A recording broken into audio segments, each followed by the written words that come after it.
Buenas tardes a todos los que nos acompañan. Hoy es otra versión, otra instancia de los seminarios virtuales José María Antón, que desde Virtual Educa hemos organizado para reemplazar en parte nuestros encuentros presenciales que teníamos programados para el primer semestre del 2020. En esta oportunidad tenemos el placer, el honor, y me pone muy contenta en lo personal, de compartir el espacio con Marisa Lugo, una de las profesionales más reconocidas, no solamente en Argentina, sino en América, en todo lo que se refiere a la inclusión de las mujeres en educación. María Teresa, en este momento, porque hay, como pasa con todos nosotros, vamos cambiando de actividad, es especialista en tecnologías y educación, en este momento es profesora investigadora de la Universidad Nacional de Quilmes, es también consultora en temas de innovación tecnológica multisectorial en UNICEF, ha dirigido numerosos estudios e investigaciones en políticas públicas en América Latina, y en particular, siendo ella la coordinadora de proyectos TIC y Educación del Instituto Internacional de Planificación Educativa de UNESCO, tuvo lugar la firma del convenio entre el IP y Virtual Educa. Se repite la palabra Lugo, pero es un error mío simple.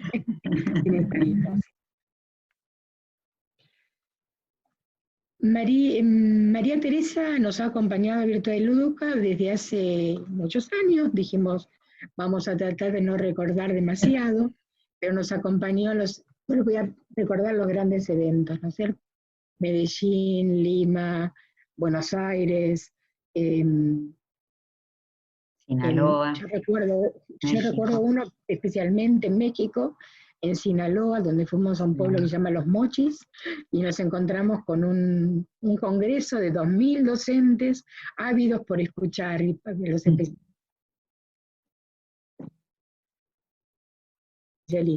Y el éxito que tuvo María Teresa, estamos siempre muy agradecidos porque es parte del comité de expertos y es una de las personas que evalúa las ponencias, por eso puse aquí el icono de convocatoria de ponencia. Y vamos a contar un poco de la trastienda de Virtual Educa. Ustedes saben que en cada congreso, en cada encuentro que hacemos, llamamos a la presentación de ponencias y por suerte la comunidad educativa, sobre todo de América, nos responde muy bien, y a veces son 1.200 ponencias que hay que evaluar, y todas pasan por varios filtros, pero María Teresa es del equipo final de selección, con la cual estamos molestando el día antes de terminar la programación. Así que María Teresa, muchas gracias por estos años de andar juntos, de trabajar con la incorporación de TICs en la educación, y ya pasamos al tema que nos convoca. Cuando hablamos con María Teresa de su participación y ella propuso este título, me pareció súper pertinente, porque nos toca hoy educar en contextos de emergencia.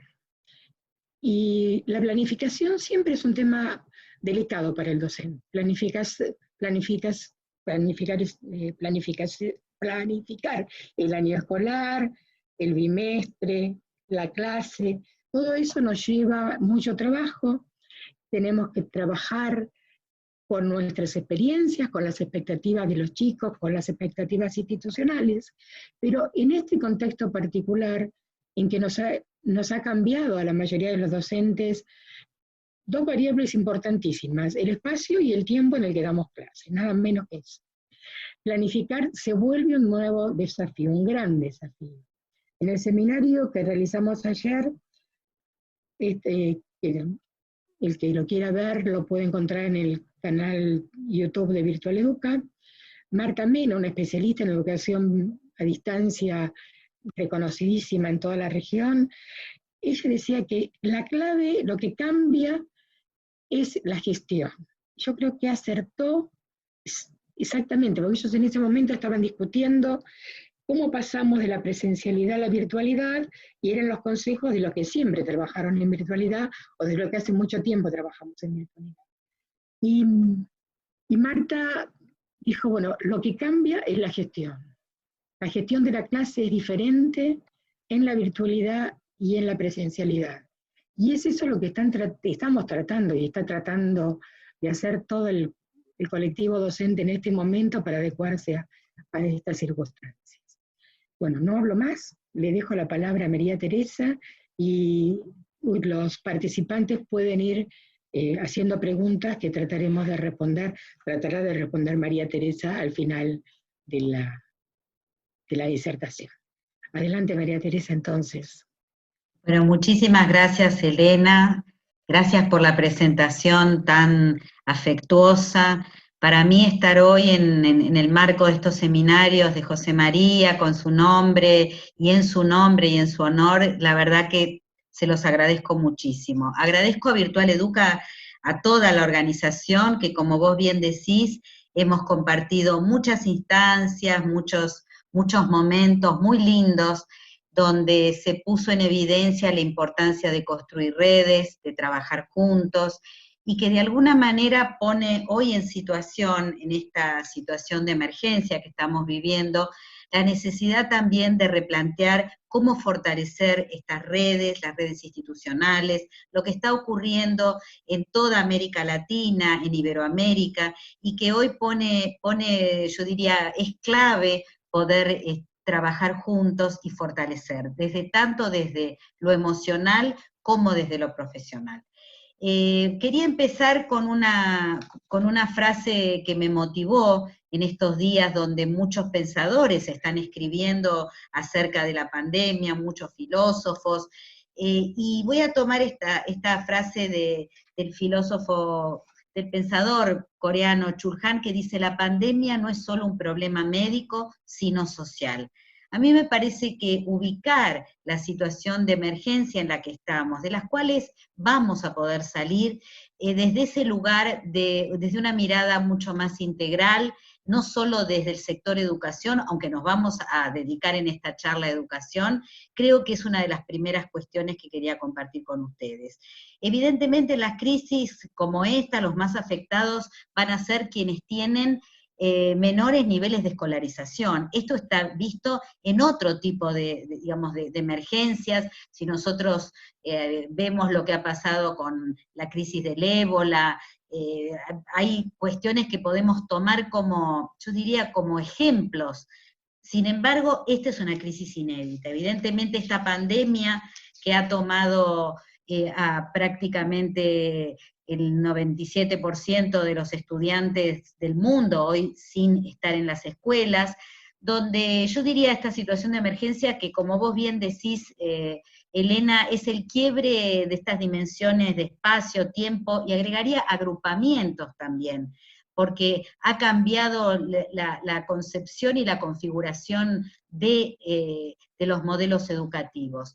Pero también quiero decir que esta es una crisis que no hemos elegido estar. O sea, sin embargo, no podemos escapar de ella. Emocionalmente no podemos escapar de lo que nos pasa. Hablamos con nuestros compañeros, hablamos con nuestras familias, hablamos con nuestros amigos. Esto que está ocurriendo nos está pasando también desde una mirada emocional. Y esto lo quiero traer porque es mucho de lo que está ocurriendo cuando se están planificando escenarios a futuro de cómo va a ser la vuelta a clase en los países donde las escuelas están cerradas. Esto también es algo que debería y debe cruzar el debate acerca de cuáles son estas condiciones para la vuelta a las clases presenciales. Estos indicadores, ruptura de las rutinas, de la vida cotidiana, que hace que también impacte hoy en muchas familias, padres, madres, cuidadores, que están acompañando desde las condiciones iniciales que traían en la educación de sus hijos, de sus hijas y de los adolescentes. Esto lo planteo porque creo que para poder debatir, para poder imaginar, en primer lugar, cómo planificar acciones educativas en medio de la emergencia, también es importante saber cuál es la línea de base de la cual partimos. Y desde ese lugar quiero traer esta idea que me parece que viene de la planificación, pero que hoy se hace muy fuerte, tanto a nivel de las políticas macro como también del quehacer educativo en las aulas, y que es esta idea de mapear el territorio. Yo creo que el primer momento tiene que ver con poder identificar dónde están las brechas, tanto digitales como las brechas pedagógicas. Si efectivamente el resultado y el impacto de esta pandemia a nivel de la educación va a ser que necesariamente vamos a terminar perdiendo, por ejemplo, a nivel de los adolescentes, chicos que estaban escolarizados, necesitamos poder anticipar esta situación y pensar acciones como para poder remediar este impacto y esta consecuencia. Yo diría esta línea de base que habla de inequidades y desigualdades presentes a nivel educativo, económico y tecnológico. Cuando digo que en esta pandemia no podemos salir solo mirando uno de los sectores, por ejemplo, educación, sino que tenemos que pensar en políticas integrales que acompañen las decisiones pedagógicas. ¿A qué me refiero? Por ejemplo, cuando se está pensando la vuelta a clases presenciales, la vuelta a las escuelas físicas, lo que aparece es la necesidad de pensar en escuelas seguras, y escuelas seguras van a ser aquellas que puedan tener la situación de salubridad necesaria para que los estudiantes se puedan lavar las manos, para tener la distancia necesaria entre alumno y alumno, etcétera, etcétera. Entonces, todas estas cuestiones son decisiones que hay que poder planificar tanto a nivel de la política pública como también a nivel de las decisiones que en el día a día y en el quehacer vamos a tener que ir tomando. También creo que es importante cómo esta pandemia ha cambiado el contrato con las familias. ¿Por qué lo digo? Porque las familias siempre han estado presentes en la educación, pero hoy forman parte de un pilar clave y que es imprescindible. Hoy, sin las familias, los estudiantes que no pueden ir a las escuelas físicas no podrían estar educados. Entonces, este acompañamiento más, menos intensivo, no tan intensivo, con tecnologías, sin tecnologías, se está realizando por el gran esfuerzo de nuestros profesores, maestros y maestras, directivos, personal de las escuelas, muchos compartiendo y repartiendo los bolsones de comida en muchos de los países, pero también con el apoyo y la fuerza de las familias, padres, madres y cuidadores que están haciendo una tarea que en muchos casos no sabían hacer. Recordemos que hoy aparece con claridad esta idea de que la educación no es lo mismo que la escolarización. Hoy nuestros chicos, nuestras chicas en América Latina y en muchas partes del mundo se están educando en los hogares, sabiendo que los padres o las madres no son docentes y que los hogares no son las escuelas. Yo creo que esta cuestión que planteo en esto que llamo la línea de base para saber dónde estamos parados, para poder planificar escenarios diversos como son los que vamos a tener que imaginar, diseñar escenarios de escolarización gradual, de modelos híbridos como se está planteando, o mixtos lo llaman otros, con momentos más atenuados o más intensificados de presencialidad y de educación a distancia, o remota en emergencia, o todos los nombres que hoy están circulando y que hablan también de la necesidad de revisar y replantear con qué mirada, con qué categorías estamos analizando lo que está ocurriendo.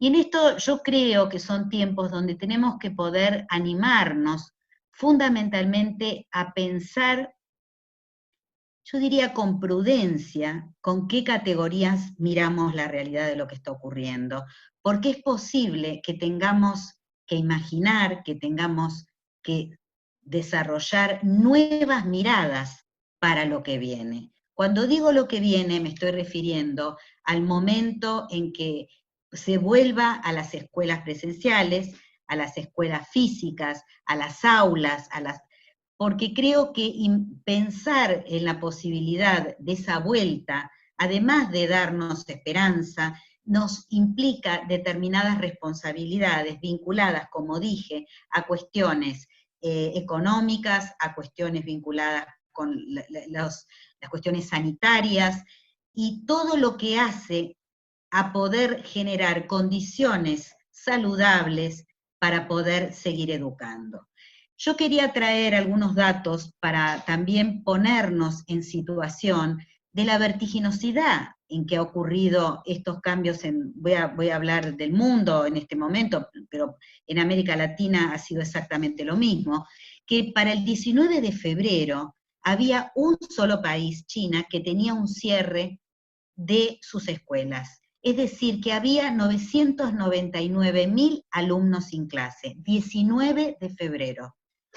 Un mes después, 30 días después, teníamos 139 países que habían cerrado a nivel nacional con clausura de sus escuelas. Y alumnos sin clase ya teníamos 944 millones. Ahí ya estábamos en el 53% de los estudiantes del mundo sin la posibilidad de asistir a sus escuelas presenciales.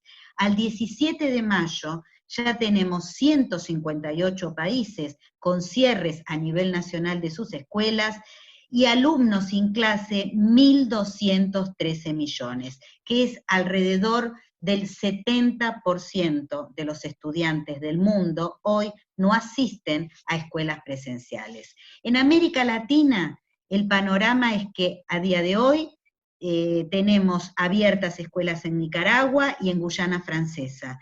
Y en Uruguay, ustedes saben que están empezando gradualmente a abrir sus escuelas en zonas rurales, en zonas donde evidentemente hay menos riesgo de contagio, y paulatinamente van a ir abriendo las escuelas. El resto de los países tienen sus escuelas cerradas.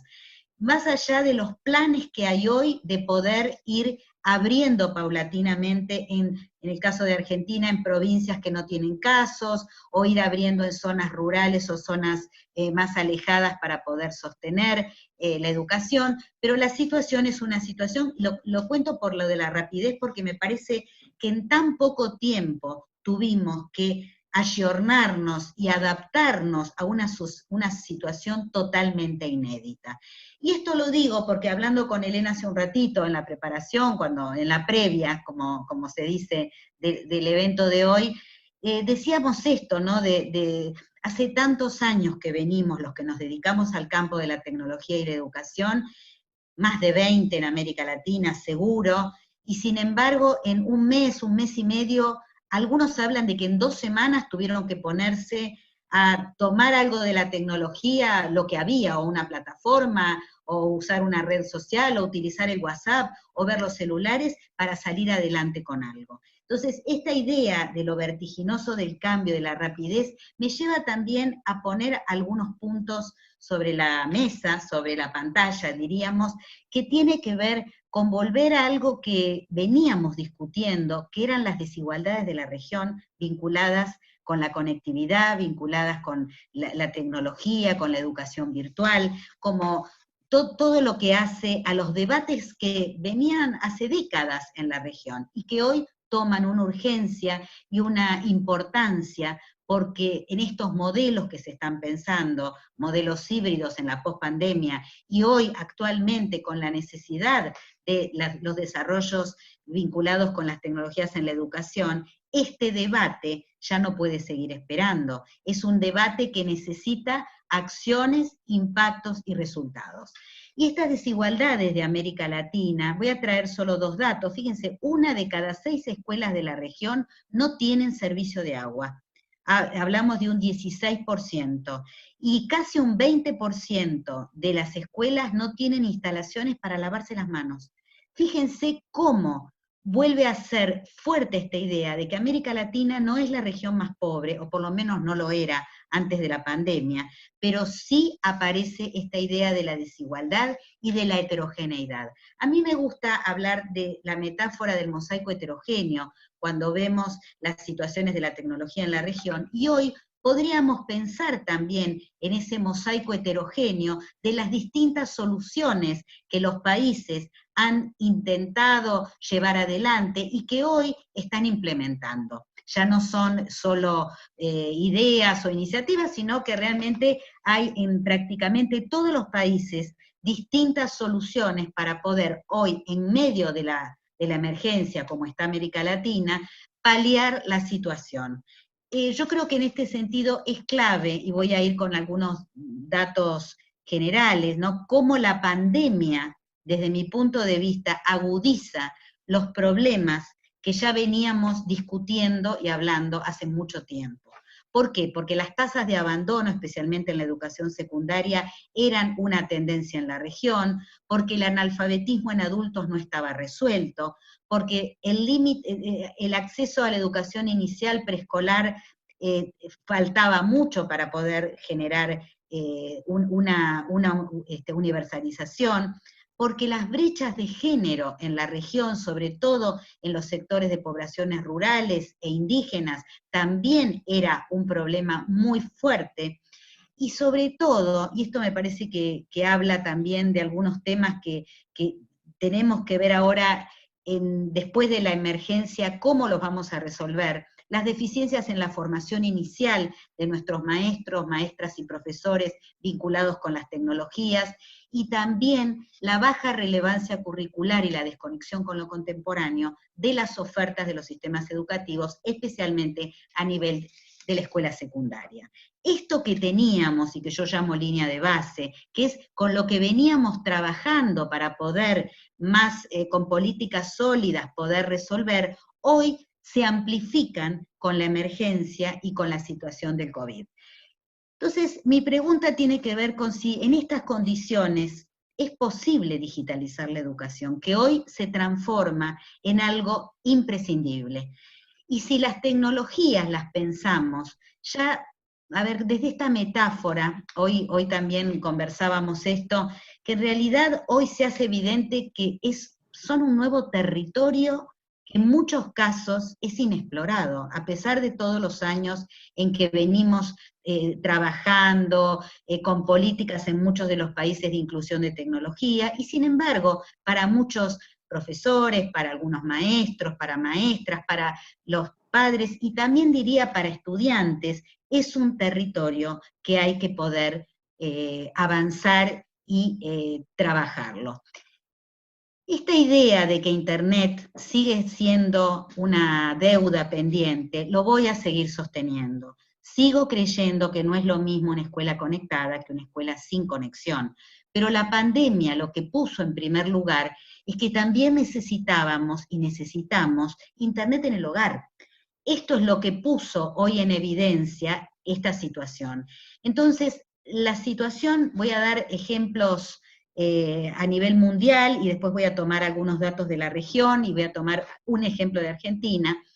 Lo que pone es este lugar de la conectividad y de las tecnologías para poder garantizar el derecho a la educación de los chicos, de las chicas. ¿Y cómo lo pienso? Fíjense, solo el 53% de la población, un poquito más del 53%, tiene Internet a nivel mundial. Es decir, diríamos un poquito más de la mitad. Tenemos mucho para hacer en relación con la conectividad. Sin embargo, este problema que tenemos de infraestructura deficiente, de brecha de acceso, podríamos decir, se complementa con la otra brecha que también la pandemia ha puesto en evidencia, que es la apropiación y la brecha vinculada con el saber hacer con la tecnología.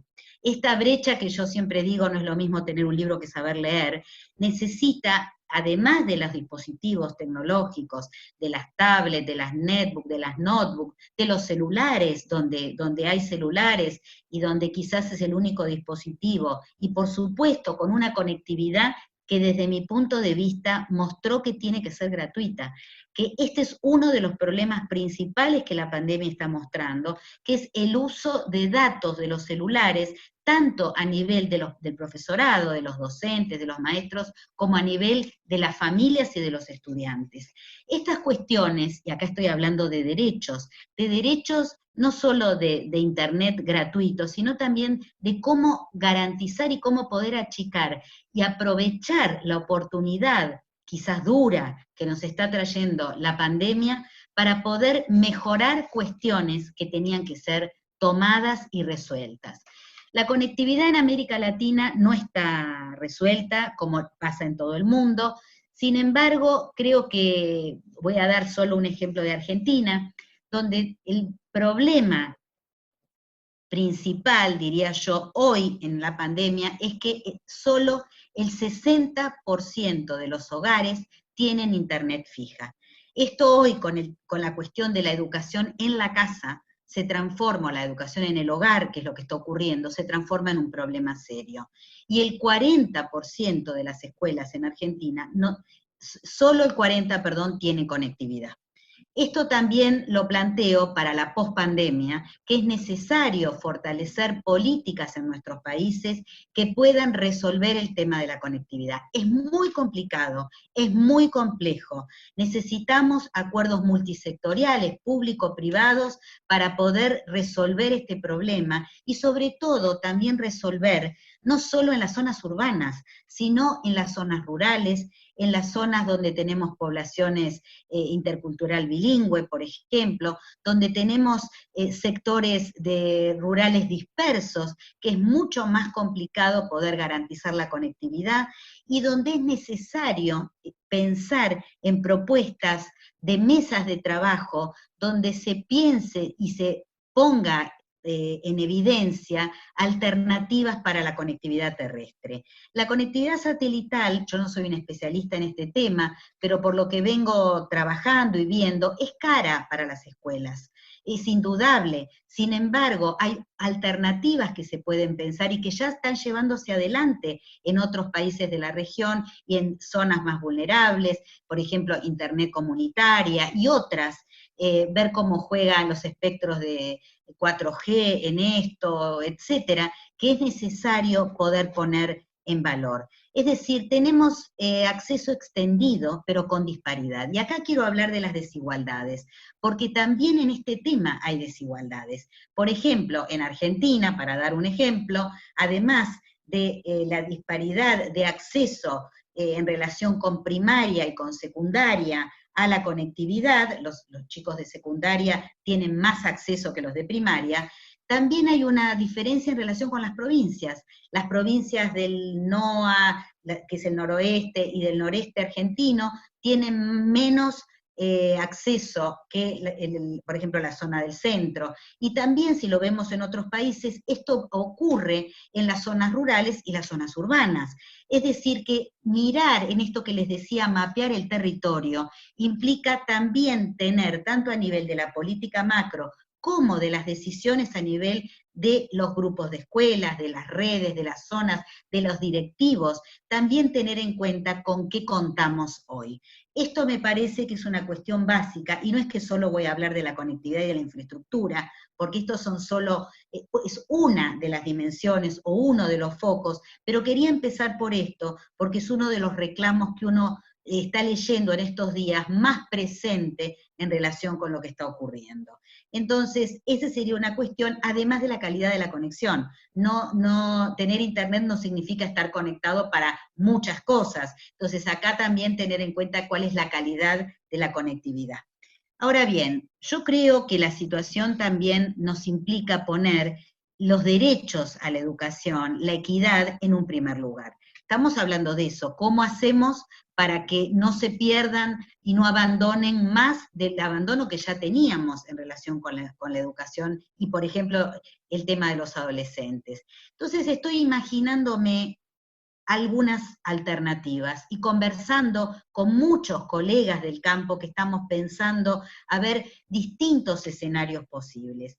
Y en ese sentido, hay algo que me parece importante, es pensar estos modelos territoriales, quizás no tanto con la unidad escuela como la conocemos, sino pensar también en redes de escuelas que puedan acompañarse y fortalecerse en la vuelta a las clases presenciales. Yo creo que esa es una cuestión, no es sencilla de resolver, pero es mirar este territorio saliendo de las paredes de la escuela. Quizás pensar, como Fernández Enguita decía, esta idea de menos aula y más escuela, ¿no? Esta idea de la hiperaula, que tanto veníamos conversando y diciendo las tecnologías amplifican, las tecnologías ayudan a pensar estos escenarios diferentes, hoy se hacen imprescindibles. Estamos muchos pensando y hablando, ¿y qué vamos a hacer? Y no hablo solo de por ahí los investigadores o los analistas, sino hoy es un hecho público, una necesidad de todos y de todas poder imaginar cómo va a ser esa vuelta a las escuelas. Se habla mucho de esta nueva normalidad, ¿no? De esta nueva normalidad de usar los barbijos o los tapabocas, la nueva normalidad de la distancia física, que algunos dicen no tiene por qué ser la distancia social. Es cómo fortalecer esos vínculos de trabajo conjuntos, esos vínculos, esas comunidades de profesores, comunidades de maestros, que ya estaban funcionando. Yo creo que esto, además de mapear el territorio, y hablando de planificación, implica también identificar con qué contamos y qué tenemos como fortalezas para poder afrontar la situación de la pospandemia. Y yo creo que imaginar estos escenarios y poder pensar con otros estos desarrollos, con la tecnología, van a fortalecernos. Me parece que, digamos, en este debate, en esta discusión, tomaría solamente, ya en la última parte de esta conversación, ayer en otro espacio de debate, también hablábamos cómo las posibilidades que muestra hoy la escuela que muchos criticaban y que decían que no servía, y cómo hoy se añora ese espacio. Quizás hay que mejorarlo, quizás hay que enriquecerlo, tenemos que pensar una manera de hacer escuela mucho más vinculada con el contexto, con las nuevas necesidades y sobre todo con las necesidades de nuestros estudiantes, pero que la escuela ha recuperado una importancia fundamental, y ni hablemos los profesores y los maestros. Yo creo que esto es algo que también está ocurriendo y que vale la pena ponerlo del lado del haber, porque esto es una cuestión que nos va a fortalecer en esta vuelta a las clases presenciales. Los 4 focos de acción, algunas cuestiones ya las fui tomando, pero quiero dar un pequeño vistazo. No es solamente el tema de los recursos y de la infraestructura tecnológica. Esto es algo que hoy es imprescindible, pero también tenemos algunas cuestiones vinculadas con lo que serían los temas de gobierno y gestión, ¿no es cierto? Cómo gestionar todos estos temas. Indudablemente vamos a necesitar planes, como yo llamo, de contingencia. Vamos a tener que ir pensando, armando y desarmando. Yo me animaría a decir, por favor tómenlo entre comillas, con prudencia esto que voy a plantear, pero pensar también en experimentar, animarse a laboratorios entre grupos de escuelas, entre aulas, entre grupos y equipos de profesores, entre las universidades también, fortalecer estas redes entre universidades para poder ir pensando buenas prácticas. Buenas prácticas. Yo el otro día les recomendaba a otro grupo de colegas, como ustedes, que estábamos conversando, que registraran todo lo que estaban pudiendo hacer en este momento, porque hay una riqueza increíble y una creatividad increíble para poder paliar la situación. Entonces, todo esto, regístrenlo, documentenlo, porque va a ser muy útil para el momento en que volvamos a las aulas. ¿Y por qué? Porque creo que tenemos que partir del territorio, pero también tenemos que saber que los actores que forman parte de la comunidad educativa van a ser piezas claves para todo esto. Y acá quiero dedicarme a un tema no menor, que es no solamente los equipos docentes que necesitan un acompañamiento, tanto emocional como pedagógico, sino también a los equipos directivos, a la conducción de las instituciones educativas, que hoy se ven totalmente desbordados, generando situaciones de acompañamiento con la comida, que lo han hecho siempre, pero en este momento es mucho más fuerte, lo que tiene que ver con el cuidado, con la salud, con lo sanitario y por supuesto con lo pedagógico. Entonces me gustaría plantear esto porque a veces no se les da el lugar necesario que tienen en relación a cómo gestionar en la emergencia y cómo vamos a gestionar para poder salir de la emergencia y pasar a las clases presenciales, a las escuelas, a esta nueva normalidad, como ya se está definiendo, que va a ser diferente a como la conocíamos. El otro día estaba leyendo una frase de Murakami que hablaba de la tormenta, ¿no? Y que hablaba de la tormenta, no hablaba de la pandemia, pero que me generó de alguna manera una idea vinculada con dónde estamos parados en esta vertiginosidad, en esta ruptura de lo cotidiano, el tiempo, el espacio, los agrupamientos, la virtualidad, todo lo que está ocurriendo, la vida familiar, porque muchos de los profes y de las maestras y maestros que hoy están tratando de seguir educando, se encuentran en su casa, con sus familias, tratando de mantener la situación también emocional propia y de su familia. Y yo, Murakami tenía esta frase que decía acerca de cuando pase la tormenta, y cuando pase la tormenta, ninguno de nosotros va a ser igual que antes de esa tormenta.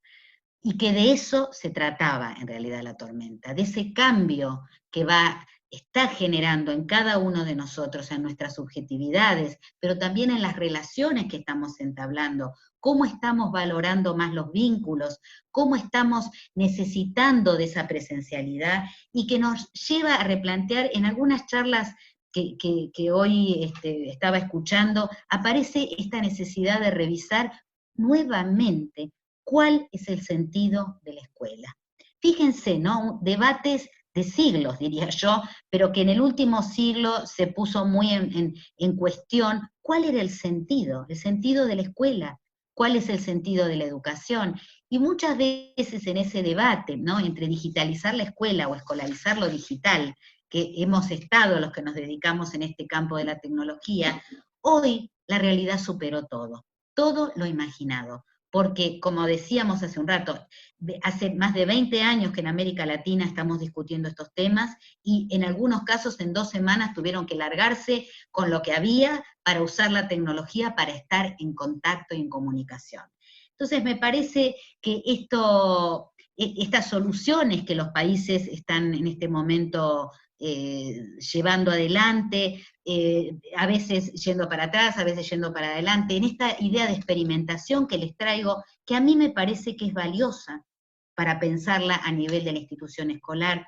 Creo que implica revisar el tema también de la curaduría de contenidos, también esta idea de ubicar el celular como un dispositivo que de hecho se está usando. Fíjense que en una encuesta que hizo UNICEF Argentina, lo que más usan los adolescentes es el celular para las tareas. Entonces, creo que acá tenemos que ver qué hacemos con ese dispositivo. Quizás, por supuesto, con la gratuidad de los datos, ¿no? Pero bueno, creo que esto es algo que mostró la necesidad de pensar en esto que llamamos ecología de dispositivos para pensar los modelos de integración de tecnología. Y finalmente plantear esto, que a veces nos hacen esta pregunta, ¿cómo evaluar en este contexto? Y con esto voy a terminar. Y yo digo, no confundamos esto de que evaluar es calificar. En este momento, quizás la evaluación que vamos a poder hacer es una evaluación mucho más formativa, mucho más vinculada con otro tipo de habilidades, además de, por supuesto, de las cognitivas, ir más allá de los contenidos, no dar contenidos, pero hacer como yo diría, una priorización de qué vamos a enseñar, en esta idea de cuál es el sentido de la escuela.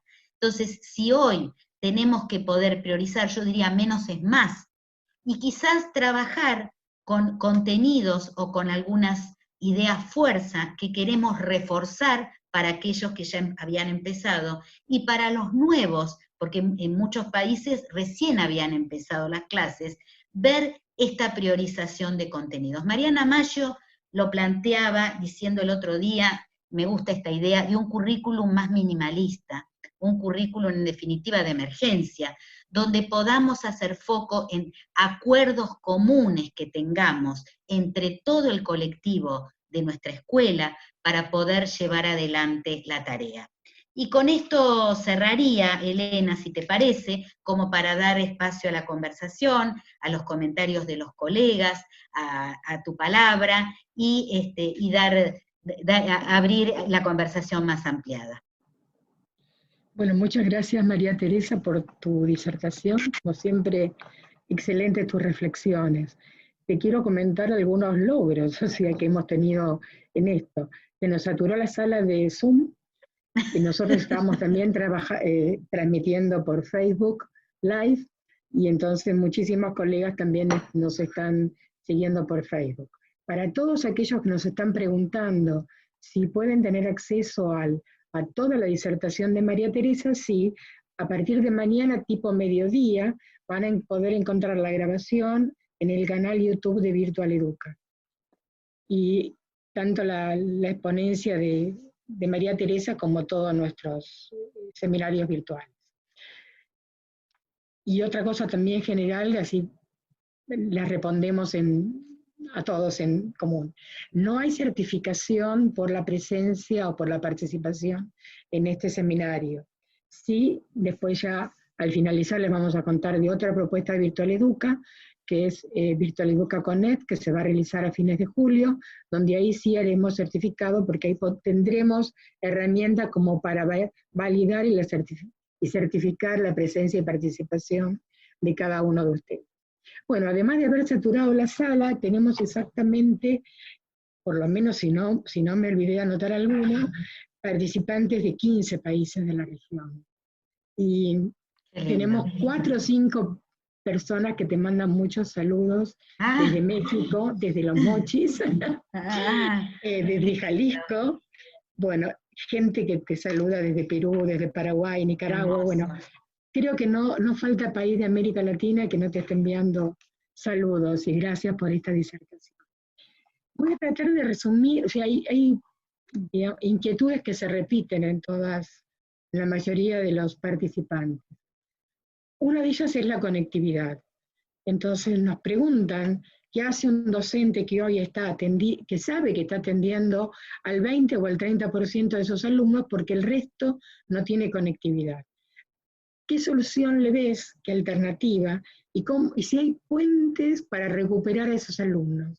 Muchos están mostrando la preocupación por la deserción en esta metodología de trabajo.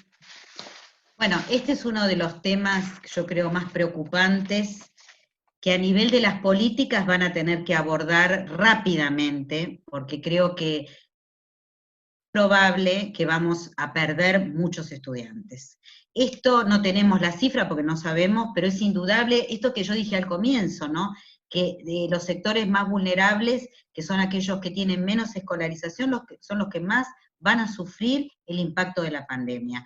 Esto es así y los vamos a necesitar unas políticas muy, muy potentes para poder recuperarlos. Hay algunas experiencias en algunos de los países que, digamos, de recuperación de alumnos que salían, en este momento recuerdo una en la provincia de Santa Fe de Argentina, el Vuelvo a Estudiar, que tenía un modelo y que tiene un modelo donde con la tecnología y con, digamos, una transformación de las propuestas curriculares logran la reinserción, ¿no?, de los estudiantes, sobre todo a nivel del secundario. Pero en relación con la pregunta esta que también hacía hincapié, ¿a qué hacer? ¿Qué hace el docente?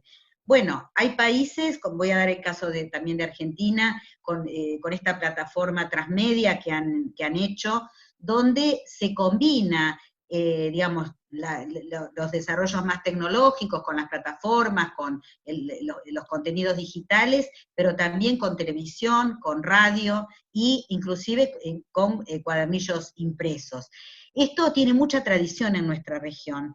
Y que de alguna manera hoy se puso de nuevo en evidencia. Hay muchos sectores rurales de los países que están volviendo a trabajar con la radio. Esto está ocurriendo, y también con los cuadernillos papel. En Uruguay me contaban el otro día, gente de Plan Ceibal, que en zonas rurales estaban trabajando también con cuadernillos, y digo, porque los estudiantes no todos tenían internet en la casa. Y estoy hablando de digamos, un país que creo que es el único que tiene garantizada la conectividad prácticamente en todos lados. Entonces, la situación de desigualdad frente a la conectividad es un problema que no se va a poder resolver desde el director de escuela o el docente. Implica políticas públicas, pero sí pensar en estos modelos más, yo diría, más combinados ahora en la emergencia. Ahora, a futuro es indudable que muchos de los países, de hecho, bueno, ya hay anuncios en varios de los países, de derivar fondos que tenían disponibles para otras cuestiones para garantizar la conectividad y la entrega de dispositivos tecnológicos.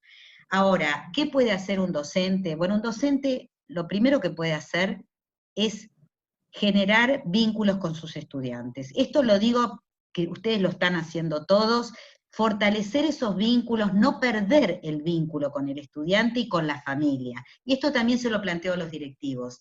El estar presentes. Estamos viendo muchísimos desarrollos vinculados con, voy a decir esto, grupos de WhatsApp, que es lo que más se está utilizando en este momento, porque son menos las escuelas que disponen de plataformas o de, digamos, entornos más sofisticados. Salieron con lo que pudieron, por eso me gusta plantear educación en emergencia. Yo creo que esta es una situación con que hemos salido con lo que teníamos y con la creatividad que a los docentes nos caracteriza. Ahora, es indudable que toda esta situación va a poner en lugar clave estas brechas que ya venían existiendo y que hoy se hacen imprescindibles. Y la otra cuestión es esto que dije de armar redes de profesores, o sea, estar con otros, redes de escuelas, poder trabajar juntos para preparar la pospandemia. María Teresa, la mayoría de los participantes, y sobre todo los participantes de Ecuador, de Venezuela, de Colombia también, y nosotros sabemos que en Argentina también se están usando, refuerzan o comentan que en sus países se está usando la televisión y la radio como medio educativo, además de los cuadernillos. Y eso es así.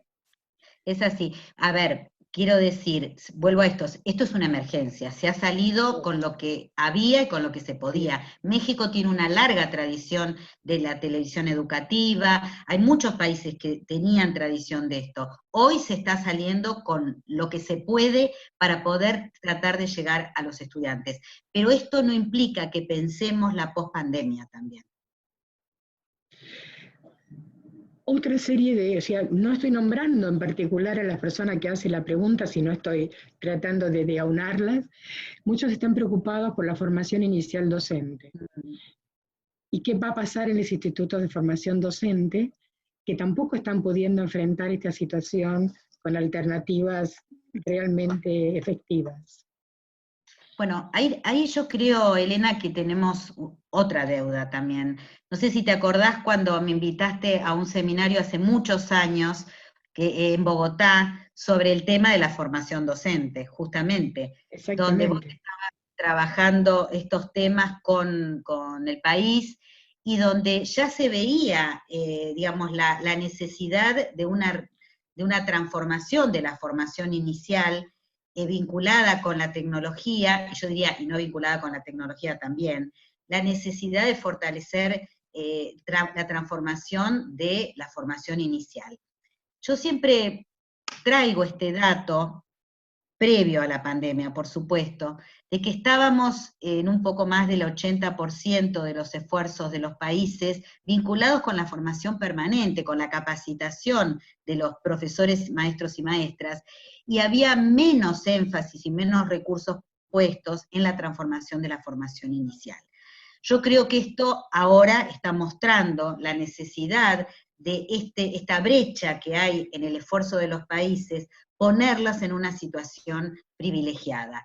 Hoy lo que está ocurriendo, y en esto, por eso yo empecé hablando de la conectividad y los dispositivos, porque es una de las demandas más fuertes, pero no tenemos que pensar que el árbol nos tapa el bosque.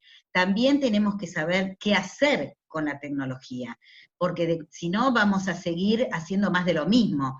Entonces me parece que hoy pensar una didáctica potente, una manera de enseñar renovada, más en conexión con lo contemporáneo, más trabajando en las necesidades que tienen los y las estudiantes, implica una mirada renovada de la formación inicial. En los institutos de formación docente y en las universidades, para los países que la formación inicial está en el ámbito superior, en algunos casos han hecho grandes progresos y en otros no. Hay también un mosaico heterogéneo. Entonces, yo creo que estos son tiempos difíciles, vuelvo a decir, hoy estamos en emergencia. tampoco podemos enloquecernos a tratar de resolver todo lo que no teníamos resuelto, pero sí nos está trayendo la mirada hacia lo importante. Y a mí me parece que en esa cuestión de priorizar lo importante, este es uno de los temas. Poder acompañar el trabajo de los profesores, de las maestras y de los maestros, y lo diría en todos los niveles, en la formación inicial, pero en la formación inicial también para la educación inicial, para la educación especial, para las distintas modalidades, porque también ahí tenemos una deuda pendiente. Es cierto, justamente acerca de esta modificación de las prácticas, varios de los asistentes nos te preguntan tu opinión acerca de la clase invertida, de la tecnología de Flipped Classroom como metodología, si te parece adecuada en estas circunstancias y en la pospandemia. A mí me gusta, me parece que es muy interesante. No soy afecta a quedarme con una, digamos, con una modalidad, porque creo que, vuelvo con esto del territorio, muchos lo saben, pero yo vengo del área, soy pedagoga, pero vengo del área del planeamiento, de la planificación, entonces yo en este momento me parece que trataría de, por supuesto que es una solución valiosa, no estoy diciendo que no, pero también trataría de ver qué necesitan mis estudiantes, qué es lo que más está funcionando también para mí como docente, como profesor, como profesora, qué es lo que yo quiero enseñar y cuál es la mejor manera de hacerlo. Y en función de eso, elegir la modalidad más adecuada. Algunos están trabajando mucho con el aprendizaje basado en proyectos, otros están trabajando con algún otro tipo de solución, digo, no solución, digamos, de postura, vamos a decir así, de postura vinculada con enseñanza y con las corrientes de aprendizaje. Hay muchas. Yo creo que hoy lo que sirve es pensar en cuál es el problema que yo tengo que resolver, entendido desde todos los ámbitos, y ver cuál es la mejor posición, la mejor postura, con quién lo voy a hacer y cuál es la mejor alternativa tecnológica. A veces esto lo traigo porque muchas veces, sobre todo con la tecnología, cuando no estábamos en emergencia, estaba este modelo, tanto a nivel de la política como a nivel también de los docentes y de los profes, de pensar solución busca problema. Tengo una solución, me trajeron una plataforma, me dijeron que lo mejor es usar, digo cualquier cosa, usar un Facebook privado, o trabajar con los celulares y no con las netbooks, digo, y eso lo trato de aplicar a todos los problemas educativos que tengo. Yo sería prudente, y más en este momento, traten de identificar el problema complejo que tienen por delante para resolver, y en función de eso planifiquen la práctica educativa, planifiquen el desarrollo, y vean vuelvo con esto, de qué disponen los estudiantes, y en este caso las familias, para poder planificar. La clase invertida me encanta, me parece que es algo muy importante, porque además sale de esta visión más tradicional del uso de la tecnología, y que tiene supuestos sumamente valiosos, pero vuelvo a decir, no nos va a alcanzar con una sola solución, o con una sola modalidad, o con una sola práctica. Otra colega nos pregunta, ¿cómo te imaginas una solución en el nivel parvulario, donde los docentes están tratando de trabajar con la virtualidad, pero evidentemente lo tienen que hacer a través de las familias? Bueno, eso es una consulta que tenemos mucho, porque es mucho más, perdón la palabra que voy a usar, iba a decir es mucho más fácil en este momento no es nada. Pero digo, es quizás más sencillo planificar una actividad con los adolescentes en escuela secundaria, más allá de la complejidad que puede tener, que pensar actividades para los más pequeños, que en muchos casos estamos hablando de niños de 2 años, de 3 años, que de alguna manera, por supuesto que necesitan de sus cuidadores, de sus madres, de sus padres, de su familia para poder acompañar. Y en esto lo que se me ocurre, que por ahí es algo que venimos pensando, tiene que ver también con el equilibrio entre las clases sincrónicas y las clases asincrónicas.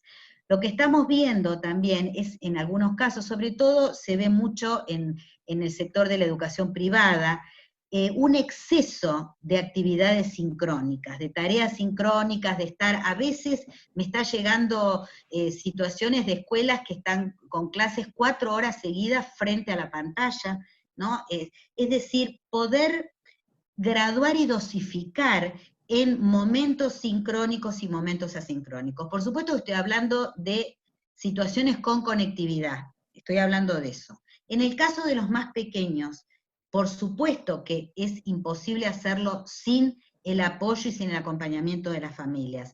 Pero yo les diría que en el caso de la escuela primaria, o sea, de básica completa, y de la secundaria, también hoy se pone en evidencia que los padres, madres o cuidadores están al lado tratando de colaborar, porque es imposible simular la escuela en el hogar. Entonces, yo creo que esto que ocurre en inicial o en parvularia, que es quizás desde mi punto de vista la situación más compleja, porque es necesario imaginar cápsulas de aprendizaje mucho más acotadas, mucho más pequeñas, pero donde sí es posible compartir juegos, donde necesariamente, y esto lo quiero reforzar porque creo que si la pandemia puso en lugar privilegiado y clave, es esta idea de la necesidad de redes y alianzas. Y hoy lo que se hace evidente es la alianza con las familias. Esto es imposible de sostener sin una alianza con las familias. Entonces diría, sí, en inicial es más complejo, indudablemente porque tiene que ver con el grado de autonomía de los chicos y tiene que ver también con otras cuestiones propias del nivel. Pero yo creo que si nosotros pensamos que habilidades como vinculadas con la higiene, el lavado de manos, todo lo que en definitiva la pandemia puso en primer lugar, debería formar parte de los aprendizajes en este tiempo, vinculado también con ciertos acompañamientos emocionales. Empecé hablando de eso, porque me parece que no podemos dejar entre paréntesis los componentes emocionales y el acompañamiento necesario. Entonces, cuestiones como cómo afrontar los miedos, estoy hablando de inicial, pero también iría para los otros niveles. Hay la encuesta de UNICEF Argentina sobre la percepción de los adolescentes, sobre todo esto, da datos muy significativos de un alto porcentaje de adolescentes que tienen temor a contagiarse o a que se enfermen familiares y personas queridas. O sea, todos los miedos, todo lo que está ocurriendo vinculado con esto, yo creo que hoy debería formar parte de este currículum minimalista que hablábamos al comienzo. Gracias, María Teresa. Otra pregunta que aparece es cómo se logra una buena retroalimentación con esta interacción con los alumnos en la virtualidad. Bueno, acá yo les recomiendo, digamos, si tienen virtualidad, depende también qué modelo de virtualidad están llevando adelante. Los que tienen plataformas, ahí, digamos, hay mucha bibliografía sobre cómo poder generar retroalimentaciones y cómo evaluar, además, ayudándonos con las plataformas, no voy a ahondar en esto. Yo creo que, en primer lugar, vuelvo con esto, en el momento de la emergencia, tratemos de pensar en algunos indicadores, algún seguimiento que podamos ir haciendo, y esto le hablo mucho a los directivos también, que puedan dar herramientas de seguimiento y de evaluación a sus profesores y a sus equipos docentes.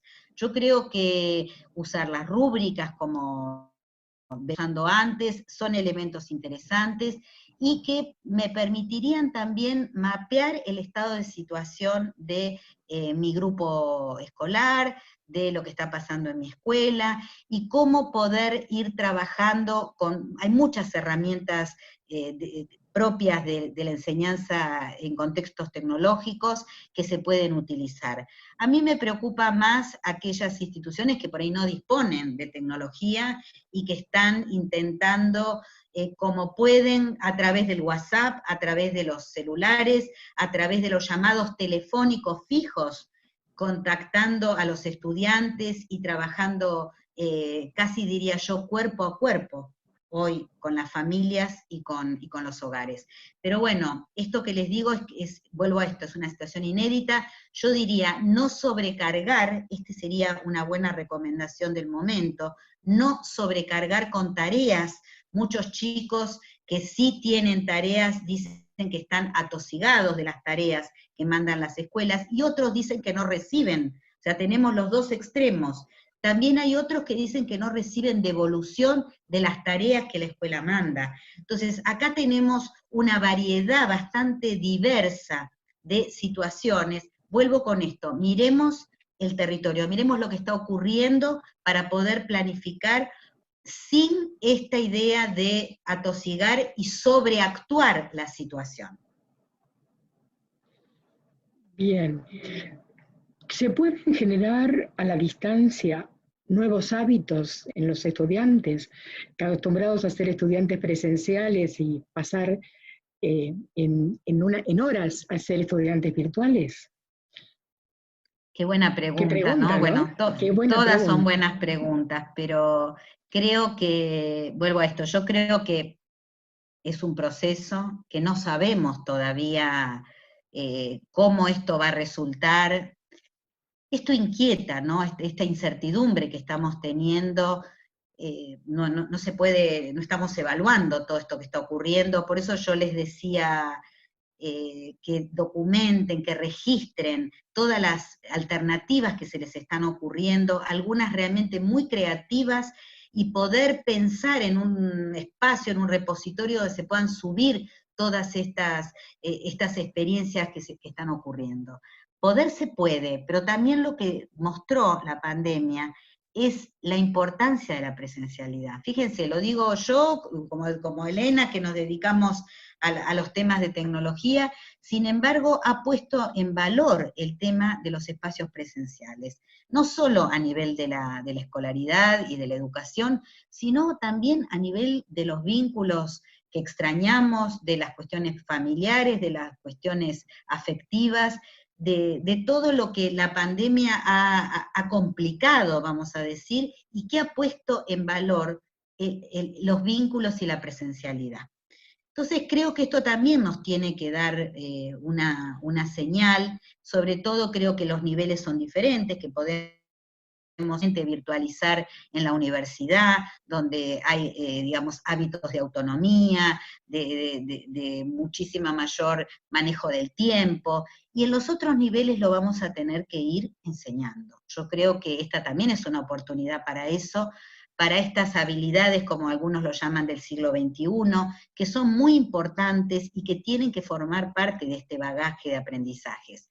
Un tema que no hablamos y que me parece que no es menor en esto de las habilidades digitales, es que esto también puso en evidencia la alfabetización digital o ser ciudadanos, ¿no?, digitales, y que mostró que había acá una carencia y una brecha muy importante, y que era necesario ubicar el debate en la privacidad de los datos, por ejemplo, en las fuentes confiables y no confiables, cuestiones que son vinculadas con el pensamiento crítico, el poder trabajar en equipo, y cómo hacerlo desde la virtualidad y con la tecnología.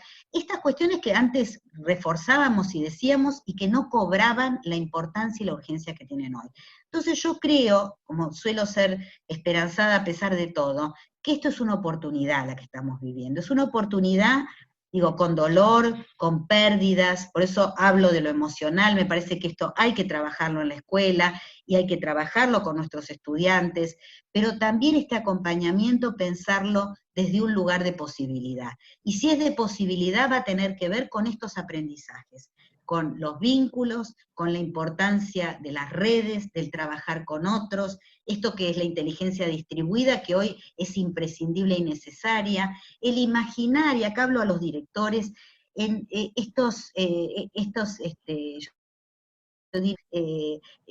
estos liderazgos más distribuidos, podríamos pensarlo desde ese concepto, que hoy hacen necesario imaginar una gestión diferente de la escuela, de la enseñanza, y por supuesto también una gestión institucional. Bueno, yo creo que ya es hora de ir cerrando. Nos quedaríamos charlando contigo un buen rato, pero me gustaría, si querés, hacer como un ping-pong ahora, rescatando algunos temas que parecieron como importantes. Y bueno, quería dar en representación de Virtual Educa algunas opiniones. Apareció el tema de conectividad, que lo planteaste muy bien y que es una deficiencia no solamente de América Latina, sino de muchas partes del mundo. Nosotros en Virtual Educa trabajamos con la red de responsables TICs, y cuando vino el representante de Estados Unidos nos admiramos porque nos contó todas las escuelas que él no podía conectar, porque tenía dificultades económicas y tecnológicas para hacerlo. O sea que la conectividad es un problema. Es un problema. Desde Virtual Educa, desde el año 2014, 2015, habíamos generado un foro especial de infraestructura y conectividad, sí. Y ahí trabajamos con el Par Latino, lamentablemente no llegamos a buen puerto, tratando de recomendar a los gobiernos que tomaran la conectividad de las escuelas, no como un problema de la educación, sino como un problema total de la sociedad, que conectar a la escuela es conectar a un pueblo, es conectar al colectivo, es conectar a la salud, y que la conexión en un momento u otro iba a ser imprescindible, porque el mundo iba para ese lado. Yo creo que la pandemia lo que ha hecho es ponernos en una situación límite, terrible, dolorosa, pero aceleró ciertos tiempos. O sea, cosas que se veían venir, bueno, se nos impusieron. Tenemos que trabajar de esa manera. Esto en cuanto a conectividad, es decir, convertir a la conectividad en un problema de política pública, y que no sea el docente, el alumno o la escuela la que tenga que estar peleando por la conectividad. No sé si coincides en esto. Totalmente, totalmente. Esto me parece que es una de las primeras cuestiones que la pandemia está poniendo en evidencia y que es imprescindible. Acá hay colegas que están poniendo, y es un tema de política pública. Las tecnologías hoy son garantía de derechos, y esto habla de que tiene que sostenerse desde la política pública. Y acá aprovecho para reconocer la tarea increíble de Alicia, nuestra común amiga, sí, de cuántas veces nos ha hablado de este tema, ¿no es cierto? Tal cual. Y lo bien que lo ha hecho como ministra en San Luis, donde la conectividad tal cual alcanza a todas las escuelas. Otro problema es cómo modificamos o cómo hacemos para adaptarnos en esta nueva situación a los nuevos roles de tanto del educador como del alumno. Y me acuerdo de Mariano Narodowski cuando decía el aprender a ser alumnos. Bueno, hay que aprender a ser otros alumnos en otras circunstancias, y sin que los adultos quizás le podamos enseñar a ser adultos, porque la situación es nueva y las tradiciones no nos van a acompañar. ¿Cómo cambia el docente? ¿No? ¿Cuántas veces formábamos distinto al docente y al tutor en educación virtual? Y quizás acá, hoy el docente tiene que tener más competencias de tutor, de dinamizador, de acompañante, de contener y del proceso que el docente tradicional, digamos. Yo en este momento estoy trabajando con un grupo de educación a distancia en INED, en el Instituto Nacional de Educación Técnica de Argentina, y estamos sosteniendo la educación virtual de los docentes en actualización tecnológica. Uh-huh. Y nos hemos, desde los hechos, digamos, desde lo cotidiano, estamos siempre repensando y trabajando con los docentes diciendo, bueno, hay que animarse a otro rol, ¿sí? Al rol de acompañante, al rol de sostener el aprendizaje del alumno a distancia. ¿Y cómo hacemos eso de la formación docente? ¿Cómo hacemos para cambiar a las universidades y a los institutos de formación docente, que son los que manejan o mantienen quizás con más vehemencia las líneas tradicionales.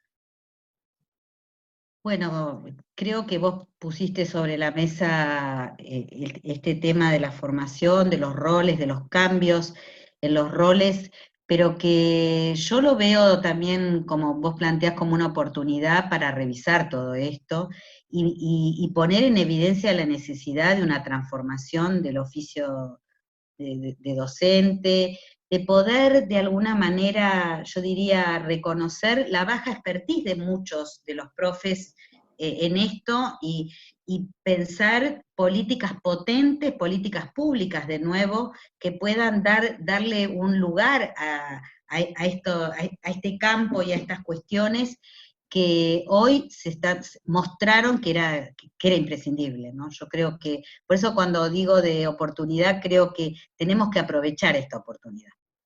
Bien.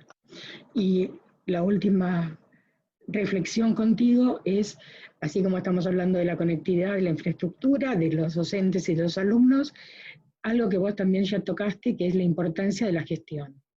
Cómo acompañamos al directivo, al supervisor, al inspector, al secretario de Educación también, en transformar la gestión educativa, desde la política pública y desde el pequeño mundo que es una escuela, ¿no? Gestionar la no presencialidad, digamos, o esta bipresencialidad, virtualidad, este combo que aparentemente vamos a tener, va a ser un desafío muy grande. Y apuesto como vos a la conformación de redes. Creo que se aprende con otros, no, es muy difícil aprender solos, sobre todo cuando es muy disruptivo el medio en el que estamos trabajando y muy novedoso, y la colaboración, en no tener miedo de contar los fracasos, porque los fracasos nuestros pueden servir de aprendizaje para otro, y juntos encarar esta transformación, ¿no es cierto? Qué bueno esto que traes, ¿no? De aceptar lo de los fracasos, que yo, el otro día Marilina Litzman en una charla que dio decía algo muy lindo vinculado con la evaluación de los estudiantes, pero lo podemos tomar también para evaluar nuestra propia gestión que hacemos. Y ella decía, tus errores me interesan. Y me gustó esta idea, porque aprendemos más de lo que nos sale mal que de lo que nos sale bien muchas veces. Por eso decía, aprovechar estos espacios de experimentar, de prueba, de dificultades y de, vuelvo a decir, de un momento dramático. No voy a minimizar eso porque me parece que forma parte de este contexto, pero también ir recuperando aquellas cuestiones que por ahí no salieron como pensábamos y que seguramente en la pospandemia también vamos a tener dificultades, pero valorar esos errores que vamos teniendo, esas cuestiones que quizás no salen como habíamos pensado, para poder aprender también como adultos, como docentes, como profesores. Aquí los colegas nos están diciendo que hay muchas redes docentes y los conocemos, los trabajos colaborativos, y recuerdo Atlas de la Diversidad, que es un proyecto que comenzamos en el 2005 y todavía sigue en escuelas de Latinoamérica trabajando con ese proyecto. Bueno, María Teresa, muchísimas gracias por tu tiempo, un encanto siempre, es interesantísimo charlar contigo. Esta vez lo hacemos en un café de por medio, pero bueno, lo dejamos para cuando se levante esta cuarentena ya muy larga. Para todos los que nos están escuchando, los queremos invitar. Virtual Educa tiene preparados una serie de seminarios virtuales de este tipo. Mañana tenemos del seminario de calidad, que lo hacemos junto con la Universidad de Loja y el CALET. Creo que está programado para las horas del mediodía. El viernes vamos a tener un webinar dedicado a formación profesional, es todo otro tema, ¿sí?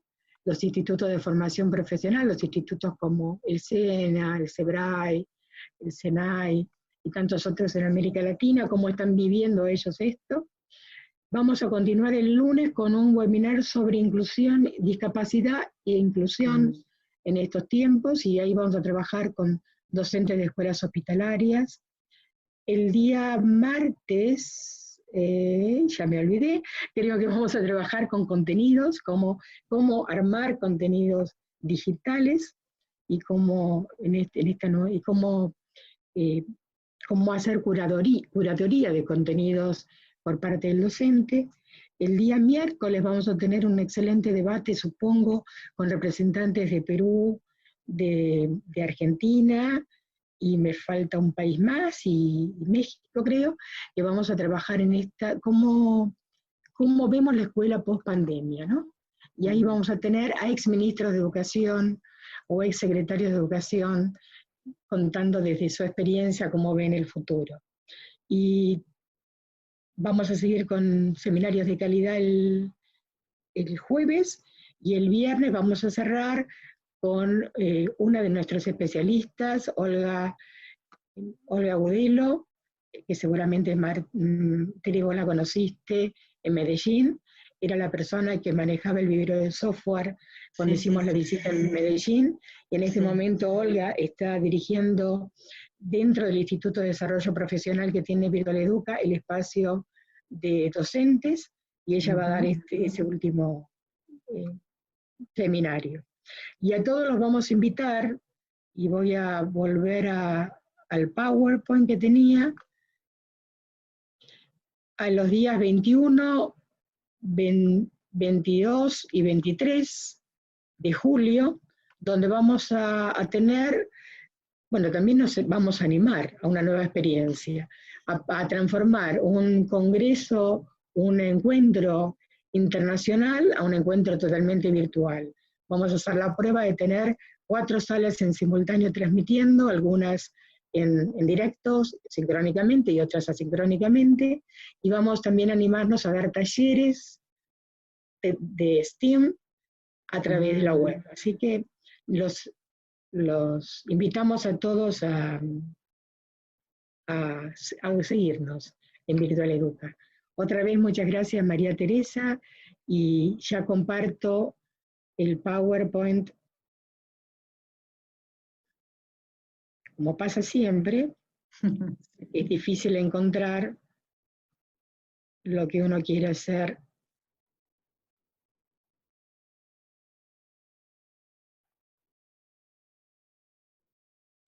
Aquí les dejo el título, se llama Virtual Educa Connect. Hacemos referencia a que Virtual Educa quisimos siempre ser conectores. Nosotros queríamos fomentar espacios de intercambio queremos espacios de intercambio entre la academia, los decisores de política, los investigadores y las empresas de tecnología. Y lo vamos a tratar de seguir haciendo en esta experiencia.